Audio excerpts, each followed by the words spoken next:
No, sodelovanje z vlado, z ministrstvi in tudi z Ministrstvom za javno upravo mora biti tekoče, aktivno. S gospodom ministrom sva odprla veliko aktualnih odprtih vprašanj, ki se dotikajo našega dela in dela v občini, predvsem na področju javne uprave, organiziranja javne uprave, kako biti kvaliteten servis občanom in kako se prilagajati novim izzivom v prihodnjem obdobju,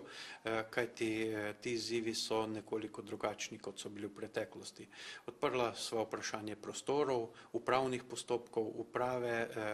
v mestu, kot je Sevnica, ki je relativno veliko slovensko mesto z veliko industrije in z relativno malo upravnih inštitucij, kar je tudi značilnost samega kraja. Občina Sevnica je na dobri razvojni poti tam, kjer se naše poti dotikajo, torej občine in Ministrstvo za javno upravo, pa so se z županom dogovorila za hitro akcijo. Mi smo predvsem zagovorniki tega. Jaz razumem lokalno skupnost, da želi ohraniti življenje v starem mestnem jedru in tam, kjer Ministrstvo za javno upravo lahko pomaga, da uredimo prostorske zadeve in upravne storitve ostanejo v tem delu mesta, bo vsekakor ministrstvo pomagalo. Dogovorili smo se že v preteklosti za reševanje nekaterih problemov v zvezi s širokopasovnim omrežjem in dolgov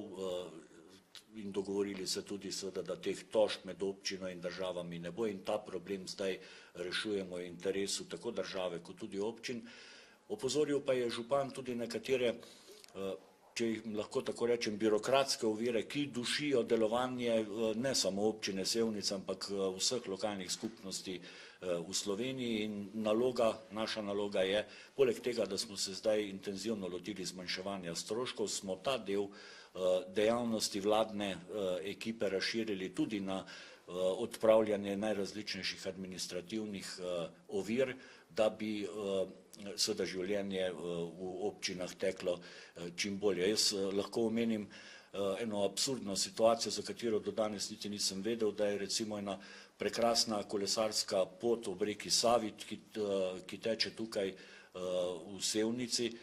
pravzaprav ilegalna zaradi tega, ker so nekateri zakoni te države v koliziji in se je ne da legalizirati. Mi smo seveda obljubili, da bomo kot Ministrstvo za javno upravo sprožili čimprejšnjo akcijo, da se tudi te zadeve začnejo reševati, tako kot tudi še na mnogih drugih področjih.